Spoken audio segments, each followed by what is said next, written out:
What exactly is Evergrande and how did it get into this mess? Well, it's something I've been taking a look at. Evergrande is one of China's biggest companies. Its real estate arm owns more than 1,300 projects across almost 300 cities. But it's not just property. It's building theme parks, makes electric cars, and even owns a football team. Come on, Guangzhou FC.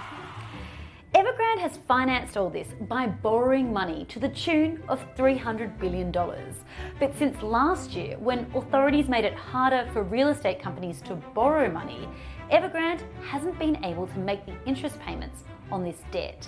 And things have now hit a crisis point.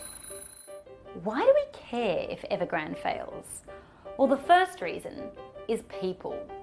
Evergrande builds about 600,000 homes a year. Many of these are bought off the plan by Chinese citizens, buying their first home or investing in property.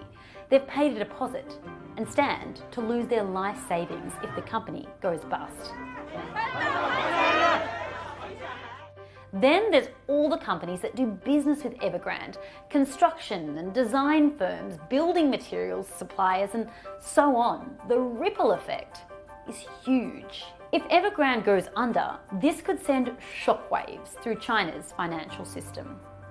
The financial fallout would be far-reaching. Evergrande reportedly owes money to around 171 domestic banks and 121 other financial firms. Banks and other lenders would start to lend less, potentially leading to what's known as a credit crunch, where companies struggle to borrow.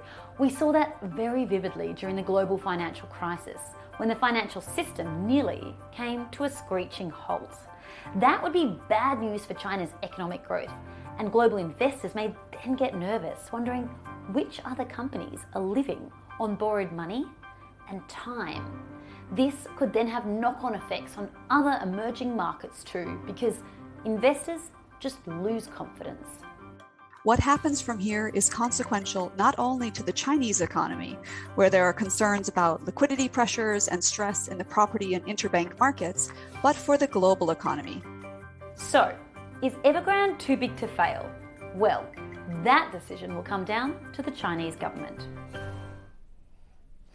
So this question of bailout has been something that's been going along for the last week. We heard, for example, from the editor of the Global Times basically saying don't rely on it. He said that Evergrande is no Lehman Brothers, and because it's in the property sector, it may well be different. And I just need to give you another update on that share price, now down almost 9%. That dropped another 6% just while we were hearing the story of Evergrande. And the Hang Seng broader index is down about 2%. So that may well be an example there of part of that contagion effect, with investors being worried, especially because the Hang Seng is so exposed to the Chinese market. But with Shanghai and other markets in China closed for the next 2 days, it's going to take a little bit longer to understand more about this exact impact.